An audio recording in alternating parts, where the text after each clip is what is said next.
Hey y'all, today we are doing a tutorial with the ColourPop Disney Designer Collection Midnight Masquerade palette.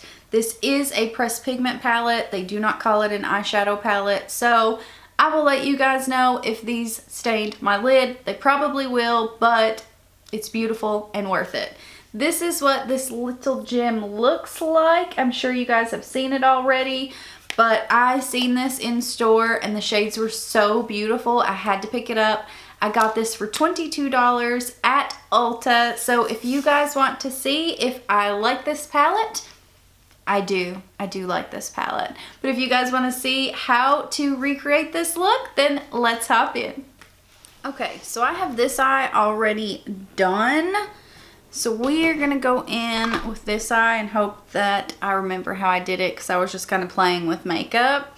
So we're gonna start out with Pip right here, and we are putting this guy in our upper crease area.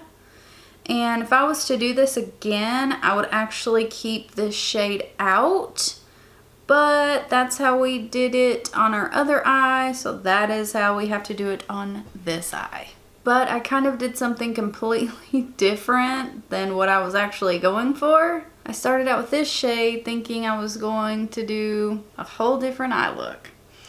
And I grabbed a little bit of this shade right here on my same fluffy brush, and I put this on the brow bone, just kind of lightly everywhere. And then I went in with Enchanted right here, and this shade is stunning.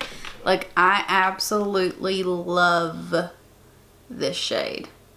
Like, this shade is flippin' beautiful. Like, had I been doing this again, I would have used this shade all over. I wouldn't have even used that first shade. And I'm actually taking it above that brown as well. I'm gonna try to make these look the same. I don't know if I'm gonna be able to, so we're trying here. But I took it pretty hard in this inner corner. Okay, then I grabbed a different brush and went in with this one right here. We pretty well cover this up, but like I said, I was just playing with makeup, wanted to see the colors. So I put this on the outer corner and brought it in to the crease a little bit. But look at how pigmented these shades are. Like, wow. And like, this is a pretty light shade, and for it to show up like that, kind of crazy. Different brush, kind of a flatter, fluffier brush. This is the Real Techniques 203. And I grabbed this color. And then I started just kind of swiping.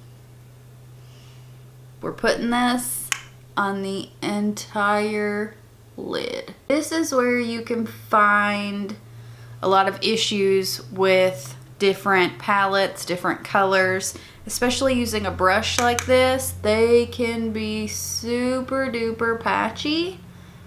And this one is not patchy at all. Like, holy cow. Like, do you see the intensity and richness of that purple? Like, I just, it's crazy. It's crazy.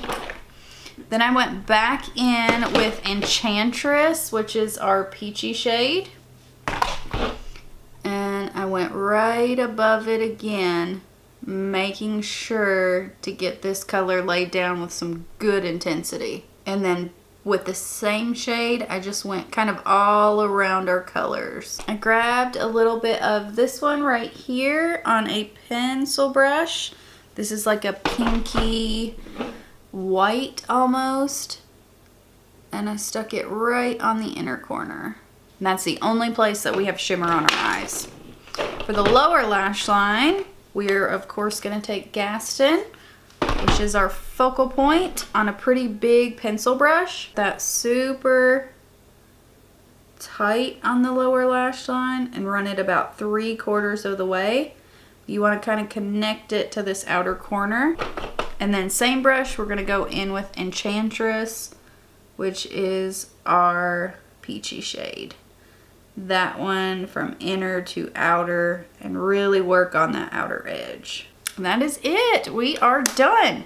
So I'm going to go off camera, throw on some lashes, and do my brows, and we will be right back. Okay, my loves, this is our finished look. I really, really love it. Something different. I put on Eyelure 143 lashes, and I really love this palette. It says a lot. I mean, so much that this Gaston shade that we put all over the lid was not patchy. Like, it's crazy. I know I didn't use any of the shimmers on today's look, but I have, and they are beautiful. These glittery shades in here, the glitter is so chunky, I don't trust that near my eyes, so I won't be using those, and it sucks because that's 2 shades in this palette that are useless to me, but nonetheless, I love this. I think it is so, so worth it. And it's beautiful and Disney, and I love it. And I'm not like a Disney fanatic, but 100% I think this palette's worth it. I hope you enjoyed this tutorial. If you did, I hope you subscribe and click that bell, and I hope to see you in my next one. Bye, guys.